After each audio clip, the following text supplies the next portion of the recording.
कुछ ही दिनों पहले जगन्नाथ मंदिर के बाहर एक पिता अपने 2 महीने से कोमा में पड़े बेटे को गोद में उठाए खड़ा था। डॉक्टरों ने साफ कह दिया था अब कोई उम्मीद नहीं है, लेकिन उस पिता के दिल में बस एक ही सोच थी, अगर किसी के पास इसे वापस लाने की ताकत है तो वो सिर्फ भगवान जगन्नाथ है।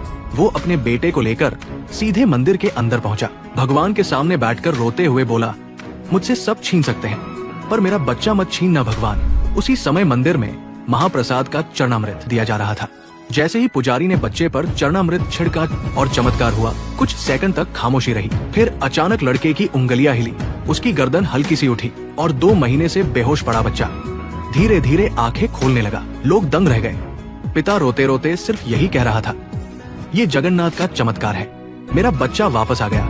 लेकिन ये चमत्कार कोई पहली बार नहीं हुआ था। सदियों पहले भी एक भक्त था, रघुदास। रघुदास गरीब था मगर प्रेम से भगवान की सेवा करता था। वो रोज माला बनाकर प्रभु को चढ़ाता, भले ही मंदिर के पुजारी उसकी माला स्वीकार ना करते हों। एक दिन वो बुरी तरह बीमार पड़ा।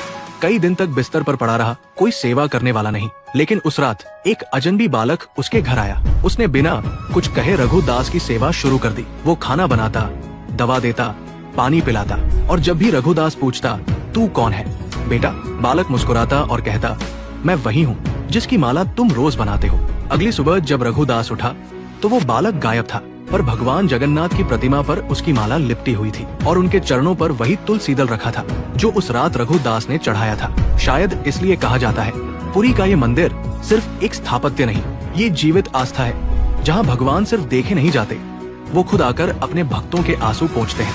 कभी रघुदास की सेवा बनकर, कभी एक बच्चे की सांस बनकर भगवान जगन्नाथ हर युग में बोलते हैं, मैं अभी भी यही हूँ अपने भक्तों के बीच। अगर आपको भी विश्वास है कि भगवान सुनते हैं तो जय जगन्नाथ लिखिए और इस आस्था को फैलाइए।